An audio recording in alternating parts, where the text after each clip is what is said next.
Hi friends, welcome to Joshima சமையல். இட்லி பொடி எப்படி பண்ணுறதுன்னு பார்க்கலாம் வாங்க. இது டேஸ்ட்டு ரொம்ப சூப்பராக இருந்துச்சு.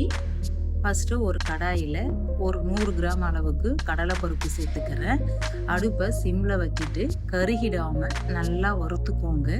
நல்லா கலர் சேஞ்ச் ஆகணும். அதை மாதிரி வறுத்தாதான் இட்லி பொடி எவ்வளோ நாள் ஆனாலும் கெட்டு போகாமல் டேஸ்ட்டும் மாறாமல் நல்லா இருக்கும். இப்போ நல்லா வறுத்தாச்சு, கலர் சேஞ்ச் ஆகிடுச்சு.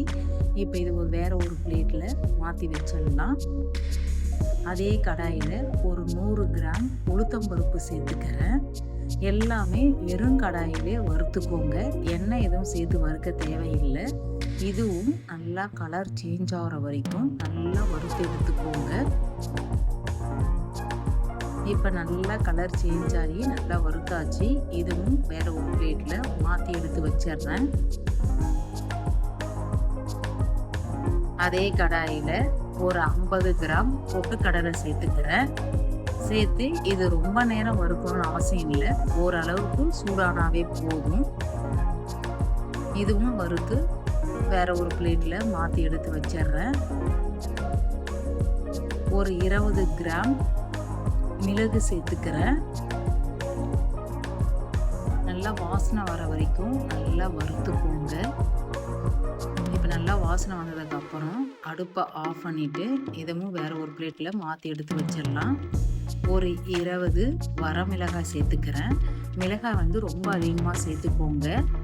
கொஞ்சமாக கருவேப்பிலை சேர்த்துக்கிறேன்.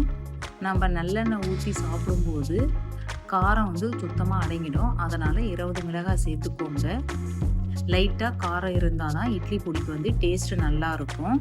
இதை நல்லா வறுத்ததுக்கப்புறம் இதையும் வேறு ஒரு பிளேட்டில் மாற்றி வச்சிட்றேன். இது கூட கொஞ்சமாக பெருங்காயத்தூளும் தேவையான அளவு உப்பும் சேர்த்துட்டு இது கம்ப்ளீட்டாக நல்லா ஆறட்டும். ஆறுனதுக்கப்புறம் ஒரு மிக்ஸி ஜாரில் சேர்த்துட்டு கொரகொரப்பாக அரைச்சிக்கோங்க. நைஸாக அரைக்கக்கூடாது. கொரகொரப்பாக அரைச்சாதான் நம்ம இட்லியில் தொட்டு சாப்பிடும்போது லைட்டாக வாயில் அகப்படும். அப்போ தான் டேஸ்ட்டு நல்லாயிருக்கும். இப்போ அரைச்சாச்சு.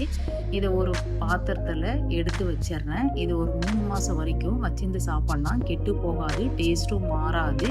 இதே அளவுகளோடு நீங்களும் உங்கள் வீட்டில் ட்ரை பண்ணி பாருங்கள். Okay bye. Thank you friends.